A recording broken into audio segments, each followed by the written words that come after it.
Quality education के platform पे आपको खुशामदीद। देखिए, बहुत सारे लोग कंप्लेन करते हैं कि फिनलैंड के अंदर जो वो जॉब्स नहीं मिलती, यूरोप के अंदर जॉब्स नहीं मिलती, जॉब पाना बड़ा मुश्किल है, बड़ा चैलेंजिंग होता है। एंड दैट्स रियली ट्रू, ऐसा बिल्कुल होता है। और ख़ास तौर पे हम जैसे लोगों के लिए जो है ना वो और ज़्यादा चैलेंजिंग होता है। देखिए, इसके पीछे बहुत सारे फैक्टर्स होते हैं, बहुत सारे रीजंस होते हैं, लेकिन हम उन रीजंस को नहीं देखते, उन पे काम नहीं करते, बल्कि सिर्फ कंप्लेन करते हैं। मेरे चैनल का मकसद, क्वालिटी एजुकेशन का मकसद ये कि मैं इन चीज़ों को हाईलाइट करके आपको बताऊं, प्रैक्टिकल एग्जांपल्स आपको दूं, and I can guide you and suggest you आप कैसे जो अपने आप को बेहतर बना सकते हैं, कैसे करियर में ग्रो कर सकते हैं। मैं आपको यहाँ पे एक प्रैक्टिकल एग्जांपल देता हूँ और एग्जांपल से आपको समझाता हूँ। देखिए, हम ग्रोसरी के लिए जाते हैं, अक्सर ग्रोसरी के लिए जो हम एशियन स्टोर्स जो होते हैं, मार्केट्स होती हैं, उनका रुख करते हैं। फिनलैंड में जो है या दूसरे यूरोपियन कंट्रीज में भी ज़्यादा छोटे छोटे एशियन स्टोर्स हैं, बड़े भी हैं। तो इसी तरह एक स्टोर पे हम लोग गए, परचेजिंग की, चीज़ें ज़रूरत की सारी खरीदी। खरीदने के बाद जब मैं लेकर आया चेकआउट के लिए, the person working there was of my background, आप कह सकते हैं मेरी तरह का ही था।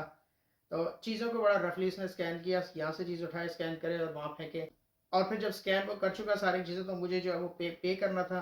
And I was looking for the payment terminal या कार्ड स्वैप मशीन, आप जिसे कह लें।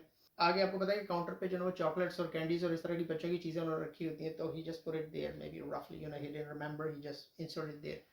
तो मैं ढूंढ रहा, मुझे मिली नहीं। So he took the machine, machine उसने उठाई and straight into my mouth, put here, put here. अब देखिए, ये प्रोफेशनली भी कह सकता था कि okay the machine is here, you can just swipe the card और समथिंग लाइक दैट, या फिर ये थोड़ा सा सामने कर देता। But the way he spoke to me was very rough. और स्टोर पे इतने ज्यादा लोग भी नहीं थे कि हम कह सकें कि he was very busy and he has a lot of things to do. No, there were few people, कुछ लोग थे बैक साइड पे। यहाँ के लोग भी थे, ऑब्वियसली लोग आते हैं, खरीदारी करते हैं, इंटरेस्टेड होते हैं एशियन प्रोडक्ट्स में, एशियन चीज़ों में।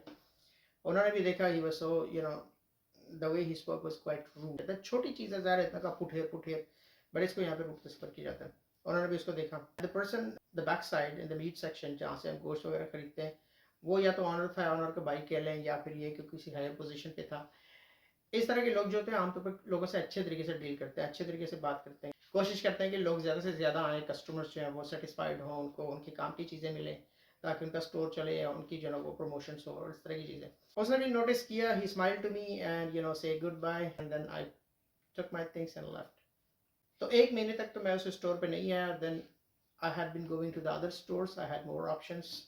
तो एक महीने के बाद जब मैं आया तो he saw me and he greeted me, greet करने के बाद पूछा, how are you bro, where have you been, I haven't seen you for long।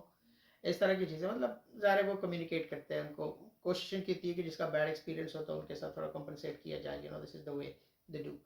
तो बहरहाल ये कि मैंने उससे बात की, फिर उसके बाद अगेन परचेजिंग की। But on the cash counter there was another girl, she was also a student, a part time worker. अच्छा, काउंटर पे गए, बड़े स्माइल, बड़े अच्छे तरीके से उसने ग्रीट किया। अच्छा, उसने जो ना मतलब चीज़ें स्कैन की, स्कैन करने के बाद सारी बड़ी प्यार तरीके से स्कैन की, रखी। रखने के बाद उसने पूछा कि वुड यू लाइक टू पे बाय कार्ड और बाय कैश। तो मैंने कहा कार्ड से पे करना, हियर यू गो सर। मैंने स्वाइप किया, जाने लगा तो उसने कहा thank you, have a good day sir. इस बार मैंने नोटिस भी किया कि जब ये कस्टमर डीलिंग भी कर रही, फॉर एग्जांपल कोई कोई चीज़ पूछ भी रहा, तो बड़े प्यार से जो है उसके साथ बात करी, मतलब कम्युनिकेशन स्किल्स उसके पास हैं।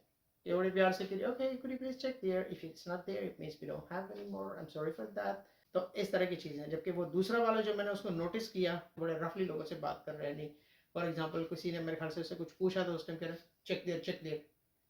अब ये दो इस तरह के फ्रेजेस बोलने के बजाय आप प्रोफेशनली भी किसी को बोल सकते हैं।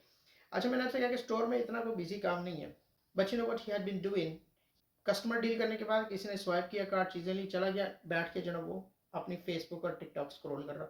ये है उसका काम। पार्ट टाइम स्टूडेंट है, ज़ाहिर है ये भी पार्ट टाइम स्टूडेंट है और वो भी पार्ट टाइम स्टूडेंट है, दोनों पार्ट टाइम स्टूडेंट है। अब उसने जो है एक महीना काम किया, मैं एक महीने बाद आया, तो it means he was kicked out. और ये लड़की जो है, ये तकरीबन एक साल से मैं उस स्टोर का विजिट कर रहा हूँ, अभी तो साल से मुझे ज़्यादा हो गया, मैं उसी स्टोर पर जाता रहता हूँ। She has been there. यानी कि लड़का जो था तकरीबन एक महीने के लिए वहाँ पे था, और ये वाली लड़की जो है तकरीबन एक साल के लिए। और उससे पहले जब मैं जाता था कोई और था। तो देखिए, यहाँ पे हम क्या कह सकते हैं, पुअर कम्युनिकेशन स्किल्स। इसको कम्युनिकेट करने का पता ही नहीं है। ये नहीं है बिल्कुल, आप समझ लें कि पता नहीं कहाँ से कहीं से उठ के आया है, आके यहाँ पे इंटरनेशनल डिग्री तो पढ़ रहा है, लेकिन एटीट्यूड इसका बिल्कुल नील है। देखिए, ये जॉब इतनी मुश्किल नहीं होती। आमतौर पर क्या होता है कि जब आप कैश काउंटर पे होते हैं, आपको कैश हैंडलिंग करनी होती है, यानी चीज़ों को प्रॉपरली आपको स्कैन करना होता है, स्कैन करने के बाद टोटल करना होता है, और उसके बाद फिर ये कि आपको बिल जो है ना वो उधर भेजना होता है।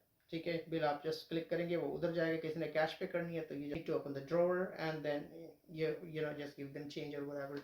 तो आप समझ लें कि कैश काउंटर पे इस लड़के की जो थी परफॉर्मेंस क्या थी, नील, जबकि उस लड़की ने बड़े प्रोफेशनली हैंडल किया। फिर दूसरी चीज देखें होती है कस्टमर डीलिंग। आप कस्टमर डीलिंग या कस्टमर हैंडलिंग, इस लड़की की बड़ी प्रोफेशनल। मैं जब स्टोर के अंदर हूँ तो वो जा रही है, जाके लोगों को जो है गाइड कर रही है, करीब जा रही है, कोई अगर वहां से आवाज दे रहा है तो वो उधर जा रही है, जाके जो थोड़ी सी गाइडेंस की जरूरत है। किसी ने कोई चीज पूछा कि मसाले कौन सी जगह रखे हुए, तो वो उस साइड पे, बैक साइड पे आपको मिलेंगे, वो आप बता रही है, उसको स्माइल करके वापस आ रही है।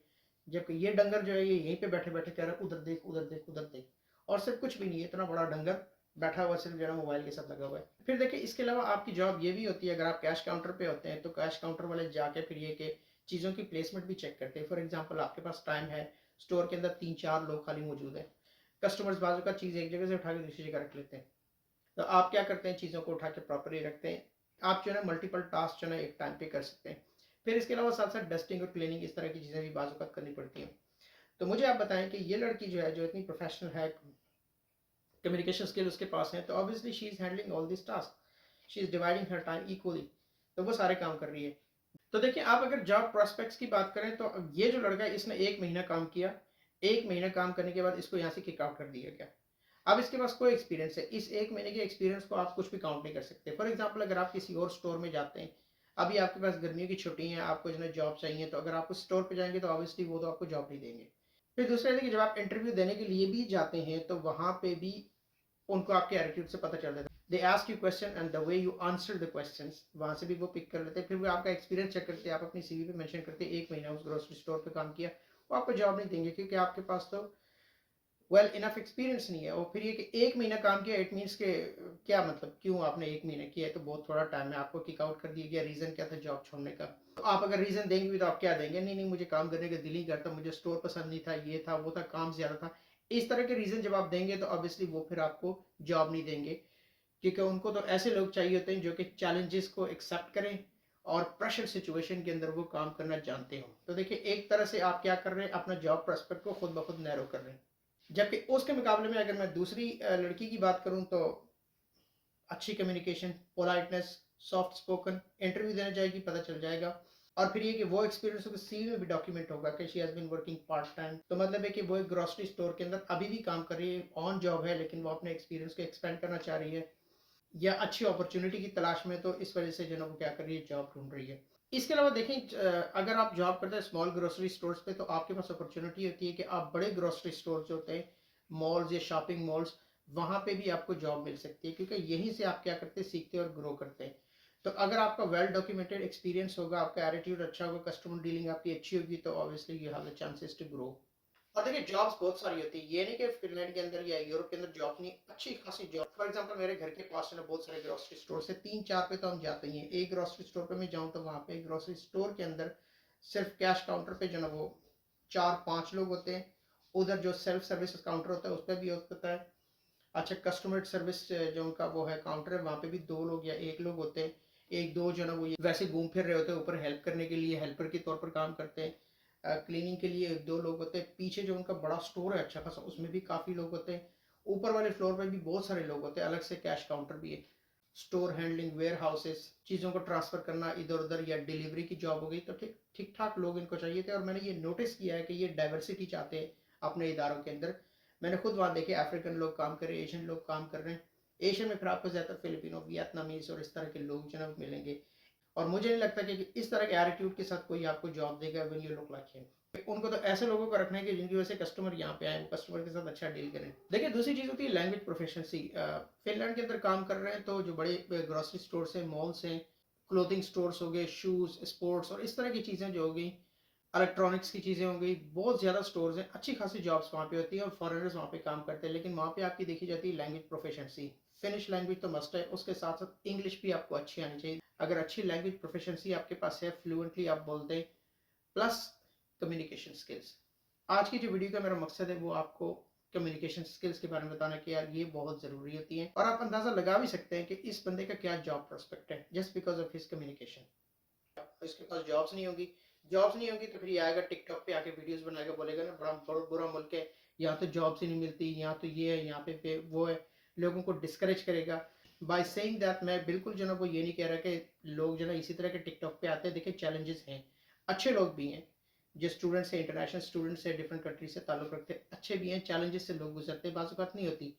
इस स्पेसिफिक पर्सन की वजह से भी जो है क्या होते हैं, दूसरे लोग इफेक्ट होते हैं, यानी दूसरे लोगों को जॉब्स नहीं दी जाती क्योंकि उनको ये लगता है कि ये सारे एक ही जैसे हैं, एक ही कैटेगरी के लोग हैं।